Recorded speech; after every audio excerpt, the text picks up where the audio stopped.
Senhor presidente, na semana passada fiz um discurso desta tribuna relatando que existe uma Uganda aqui no Brasil, que os 20% mais pobres do nosso país representam quase a mesma população e têm a mesma renda per capita de Uganda, um dos países mais pobres do mundo. Durante a semana, novos dados foram publicados. Metade da população brasileira vive com no máximo R$ 413 por mês e chegamos ao número de 13,5 milhões de miseráveis, pessoas que vivem com até R$ 145 por mês. Isso não é culpa de um governo, porque é um processo que se agrava desde 2005, segundo as estatísticas do IBGE. É assustador o número de pessoas excluídas que o país e a política insistem em não ver. Poucos dias após a publicação desses dados, ninguém fala mais deles. A pauta política está tomada pelo pacote econômico do ministro Paulo Guedes, a decisão do STF sobre prisão em segunda instância e a liberdade do ex-presidente Lula. Os pobres voltaram à condição de invisíveis, como se tudo fosse mais importante do que diminuir as desigualdades e a pobreza. Enquanto a política se resume num debate de prisão em segunda instância ou não, de Lula preso ou Lula solto, seguimos sendo um país sem um plano para os miseráveis e excluídos.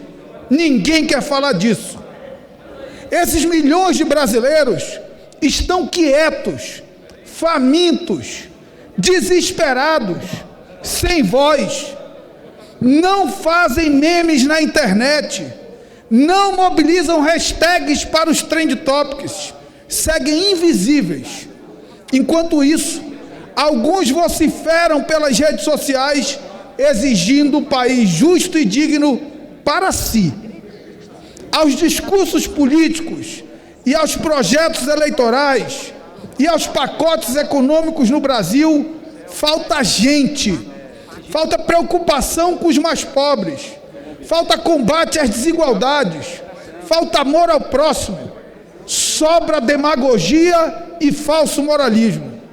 É hora de voltarmos os nossos olhos para o pai e a mãe desempregados, para a criança sem comida e sem escola, para o idoso sem um teto para morar. É hora de voltarmos os nossos olhos para o que verdadeiramente interessa. Mesmo num ambiente tão contaminado na política, não me deixarei contaminar. Seguirei dando centralidade no mandato ao que é fundamental nesse momento da história do país: a proteção dos empregos, a proteção dos setores produtivos nacionais e o combate às desigualdades. Essa casa precisa dar centralidade ao debate do pacote de combate às desigualdades apresentado pela deputada Tabata. Esta casa precisa dar centralidade ao programa de proteção universal à primeira infância, incluído pelo senador Tasso na PEC paralela da reforma da Previdência, sob pena de seguirmos falando uns para o ouvido dos outros e falando nada para as pessoas mais humildes, para os pobres, para os miseráveis, que precisam de emprego, que precisam de programas sociais, que precisam de ação dessa casa que combatam as desigualdades.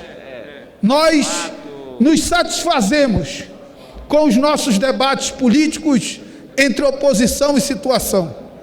Nós nos realizamos muitas vezes com os debates que nos dividem e perdemos completamente a capacidade de ser sensíveis ao que realmente importa para as pessoas que mais precisam de nós.